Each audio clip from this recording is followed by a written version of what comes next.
Hi, welcome to 10 Minutes of Encouragement brought to you by Market Maker Ministries. My name is Derek Massengale, and I'm the founder of Market Maker Ministries. We are a ministry that's focused on Christian professionals with an emphasis of helping you integrate your spiritual growth with your professional growth. We have a vision for Christian professionals becoming market makers and market leaders in the professions where God has placed you. The 10 Minutes of Encouragement series is designed to provide a quick boost to your faith by sharing good news found in the Bible about topics that we deal with on a daily basis. Today's message is titled, Faith That Changes Your World. I have a lot to cover in 10 minutes, so let's just jump right in. We see an example of the process of faith changing the physical environment in the second and third verses of the Bible. In Genesis 1:2, we see, the earth was without form and empty and waste, and darkness was upon the face of the very great deep. The Spirit of God was moving, hovering, brooding over the face of the waters, and God said, "Let there be light," and there was light. In this example, we see the Holy Spirit hovering over the physical environment and waiting. Waiting for what, you might ask? He was waiting on a faith-filled word from God. God spoke by faith what he wanted created, and the Holy Spirit released his power to create God's vision. And once it was seen in the physical realm, God saw it and he said that it was good. This example models how we're to use our faith to produce God's promises in the world around us. God's promises are his word to us. The Holy Spirit responds to God's words that we speak just as he does to the words that God speaks. God's words spoken by us and acted on by the Holy Spirit release his power into the environment all around us. Just as God spoke faith-filled words to create the universe, the planets, and all living things, our faith-filled words will create changes to our physical environment. You might say, how do you know that God was using faith-filled words to create? Well, my response is that nothing existed up to that point. God had a vision and he spoke it. He had to believe that what he spoke would come to pass. He spoke it, he saw the results, and he did that by faith. The King James Version of the Bible in Hebrews 11:1 tells us what faith is. Now faith is the substance of things hoped for, and the evidence of things not seen. This is a very impactful concept, and one that we're going to center on today. The Bible tells us that we all have a measure of faith, and in Romans 10:17, it tells us there's a process for increasing that measure of faith within us. It says, "So faith cometh by hearing, and hearing by the word of God." So why do we need to increase our faith? Because faith is the substance required to produce God's promises in our life. To highlight the importance of this, I'm going to share a simple example and a powerful analogy of how this works. Have you ever seen a 3D printer operate? The printer is given the details of a three-dimensional object to be printed via a plan or a design. For the purposes of this discussion, we're going to say that the plan or the description being provided to the printer is of a figurine. Once the plan or design is created, the printer takes that plan in combination with substance fed to the printer, in this case plastic, to produce the figurine, and then based on the plan, begins to print or produce the physical representation of that object. As you can see in the video, it does this by releasing material, starting in this example at the feet, and then adding layer upon layer upon layer of substance until the figurine starts to take shape. This process continues until the top of the head is completed and the figurine matches the representation provided to the printer via the plan. This printing process is similar to how our faith produces results in the physical realm. The printing process took a two-dimensional plan, material, and a printer to produce a three-dimensional object.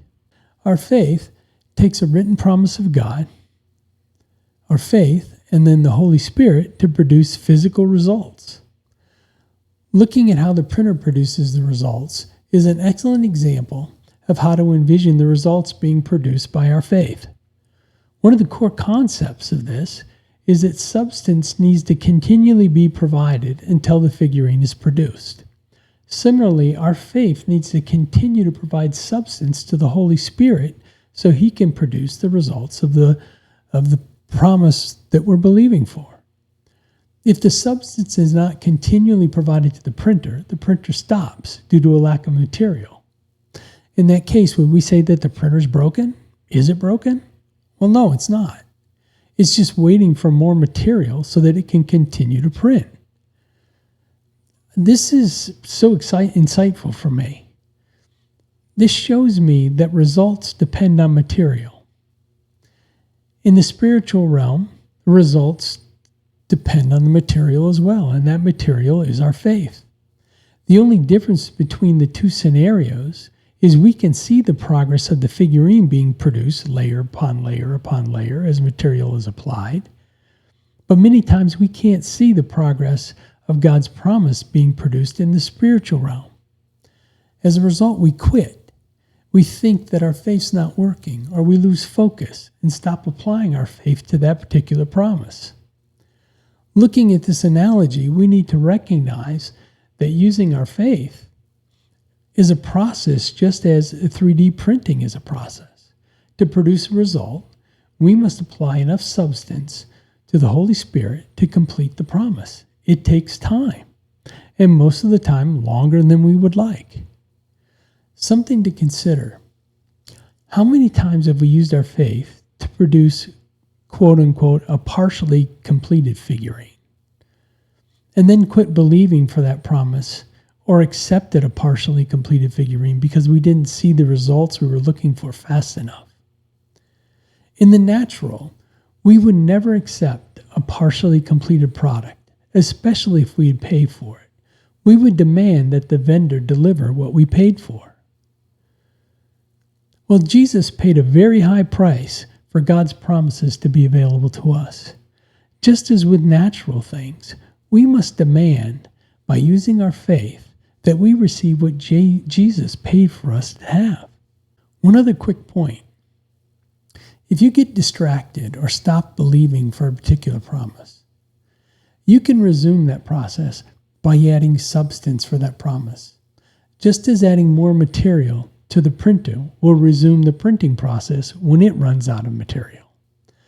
That printing process doesn't start over. It starts right from the point where the material stopped being provided.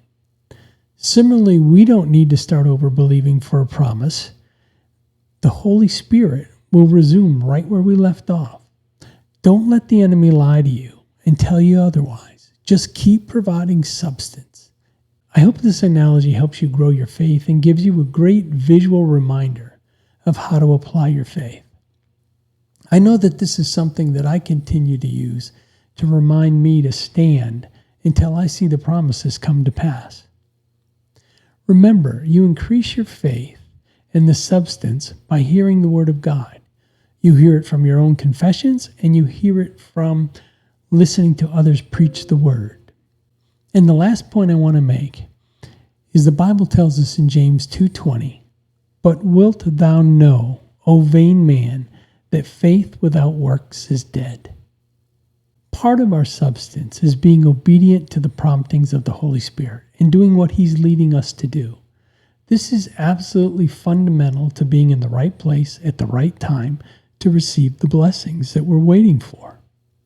A simple example of this is praying to God and asking for a new job, but not actively searching for a new job and interviewing for one. Putting all the responsibility of that onto God by having the attitude, if He wants me to have a job, He'll give it to me.